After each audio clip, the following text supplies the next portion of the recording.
Good evening, everyone, and welcome to another Mech Merlin stream. I know I haven't streamed in a while. I've been doing a bunch of home renovation and a bunch of self-improvement in the gym and stuff like that, so I haven't been able to do as many streams as I want. But tonight we are building a board that is going into group buy. This is the Esu Studio Esu67. What's special about this board? It just looks like another 65%. And yeah, you would be completely correct in assuming that, because it really is. It's just another 65% USB-C, USB mounted in the center position, gasket mount, all of that good stuff. But the difference with this is that the wrist rest that you see there, not only is it removable, but it can also be transformed to become a dust cover. So whether or not that's helpful for you, I don't know. But we'll see. Like, I don't even know if it's helpful for me. The unit that Zenclack sent me is the Midnight Black version, but there's Glacier Silver, Sun Blue, and Red. You can choose an FR4 or a PC plate. And a couple add-ons here, carbon fiber top case, carbon fiber wrist rest, or a leather wrist rest. Group buy time starts May 16th, so that's in 3 days. And is running for about a month, ending on June 15th. Estimated shipping time is Q4 of 2025. It's one of those carrying cases that has a nice divider. I feel like a lot of carrying cases these days, it's basically just a pouch and then no divider in between whatsoever. So what happens is when you put anything sharp here, it can impact your board. And yeah, it comes with a FR4 plate, which I have in the back here. I've already pre-populated it with stabs. Comes with a PCB, flex cut PCB, and in switch RGB. And not sure if you can see it, but this middle portion right here, that's the magnetic connector that connects to the rest of it. There we go. See that? J-Wick hot swap sockets, interesting. PCB looks well made. I don't see anything standing out. Let's see what else does this come with. Comes with, looks like IXPE foam and plate foam. Oh my gosh, I just noticed something. Looks like someone didn't clean off the flux here. Here, let me show you guys what I'm talking about. If you look at that magnetic connector, hopefully my lighting shows it, you can see that the flux around it has not been cleaned off. Yeah, we are going to clean it off really quick. Shouldn't take too long.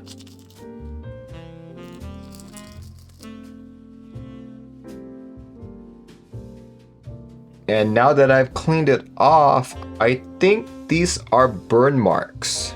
It doesn't damage like the functionality of the PCB, but the outer coating of it seems a little bit scuffed. Okay, or let's see what else is in here. The wireless dongle. I don't know what this is. Looks like some kind of vial or so. The gaskets. Okay, all right. We will leave these here for now, but we'll pull out this board so you guys can all see it. So watch this transforming. You lift it up, slide it down, and you have a wrist rest. Voila! Pretty cool, huh? Then when you're done, you cover it again, like so. This whole contraption can be removed. There are like two little bolts here that I think there's a tool or something, you can just pull it out. But if you were gonna do that, why buy this board? Because there's so many 65% that look exactly like this. Like the main reason you would buy this board is because of this thing. But the question is this even useful? Would you guys find this useful? Like maybe you're like at work, right? And you finish your day. Okay, I'm done. I'm gonna cover it so no one types on my board. This is aluminum, but one of the options is to put like a leather thing over here. Metal wrist rests are always so cold. This board is also connected with magnets, so you should be able to pull the top off. Yep, there we go. And the plate has spots for gasket socks that should lay in just like that. So yeah, fairly simple build from the looks of it. But yeah, basically completely screwless design. I guess if you go the wireless route, there are batteries inside. If you ever have to change out the batteries or something, you would need to unscrew 1, 2, 3, 4, 5, 6 different screws to access the battery. You know, now that I'm thinking about it, I wonder how tall your keycaps can be for this to work, because here, let's look at the side profile. That is not much room for keycaps. Like, I doubt SA would work. I doubt anything considered high profile would work. I can almost see you through that hole. But speaking of the build, I do have a certain build in mind for this. These are the HG black linear switches. They are one of the first to utilize PTFE plastic, and it's still using a top and bottom housing of PA666, which is a nylon, which should still give me that deeper sound. So I went for PBT Fans 1950 keycap set with red accents. Yeah, I just got the base set, but now that I'm looking at it, maybe I should have gone for the mod set too. See, Jordan does keep says, seems kind of gimmicky. I would agree with you, but then at the same time, it's kind of like I've been in this hobby for quite a long time, and a keyboard is a keyboard. You know, there's like what's the next frontier? I feel like we've been chasing sound, we've been chasing feel, we've been chasing materials, but like, you know, every year we have something different. We have like. All right, okay, so like I said, this board uses gasket socks.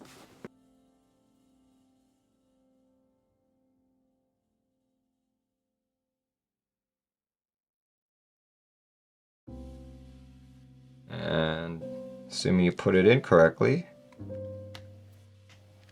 Oh yeah, I just felt the magnet latch on. Okay. And there we go. You're done. Super quick. Let's test this out. Hopefully every switch works. Hello? That's odd. I was expecting at least some lights to show. Let's take apart this guy. This is a PSA to always order a spare PCB from the group I run so you don't end up with the brick. Yeah, that's.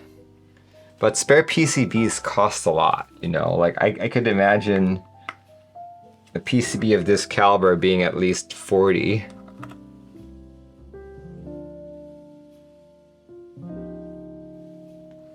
There we go, okay. So you look at that, nothing looks disconnected. Yeah, that ribbon cable's connected. No, it doesn't hurt to maybe just reconnect it, right? Okay, I'm shoving it all the way in, and then we'll do that. Oh! Whoa, okay! You guys see the lights, right? What the heck? It's still not typing though. Oh, now it's typing. Okay, there we go. I'm gonna do this again. It's gonna go in. And I felt the magnet shoot up. I'm gonna plug this guy back in, and it should light up. There we go. See that?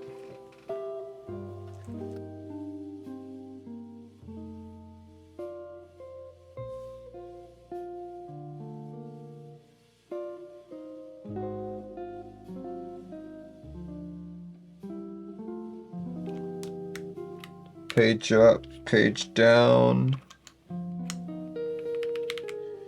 and end. There we go. Perfect. Yeah, it doesn't look like it's being impacted, but you can tell right away that there's not much room above those keycaps, so SA definitely cannot fit. If you're not careful, can you actually type on the board by pressing on the cover? Let's see. Yeah, I'm typing on the board. There we go, guys. This is the Esu67. Check it out. And of course, you can cover it.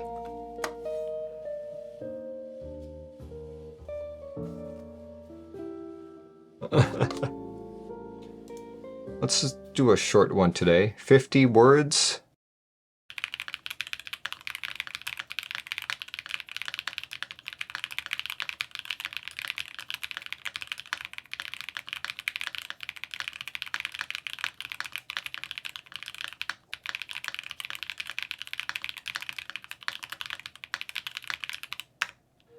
I actually like how it sounds. It's not like the best sounding board that I've heard, but I do like it. I will say though that this wrist rest, the angle is not optimal for me. It's slightly uncomfortable when I type. And I believe I'm gonna have to take off, here, let me show you guys how it's done. This thing right here, this is the tool. Let's remove it.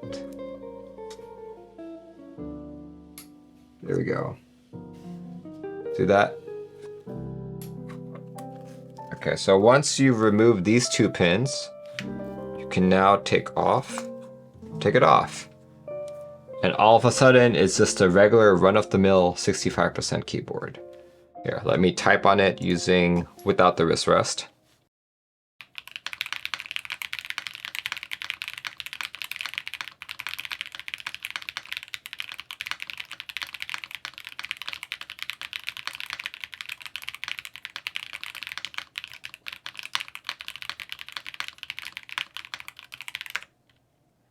Okay, so I will say the wrist rest does make it feel a little better, but I think because I'm so used to not typing with the wrist rest, I prefer this, even though it's not as ergonomic. Even aesthetically speaking, I prefer it not having the wrist rest. But yeah, look at that, guys. It's these little tabs here. So if you connect it like that,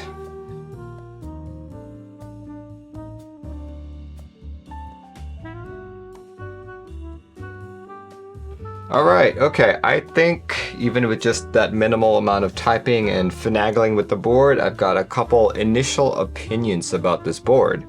At $239, I think as a keyboard with its features and its ease of build, this is actually like worth its money. As long as the factory sends it to you with all the ribbon cables plugged in properly, with everything manufactured correctly and assembled, it should not require you to have a screwdriver. You just put everything in together like you normally would. But if there's a problem, you will have to take at least 7 screws out to reconnect the ribbon cable. Gasket socks are a big plus as well. Like I said, no need to peel and stick gaskets and align them. So for $239, I think it's just about as effective as any other custom 65% that you buy out there. As many people mentioned at the beginning of the stream, this is more like a gimmick. It's a nice to have, it's cool to have, but in terms of its practicality, I've never felt the need to buy a dust cover.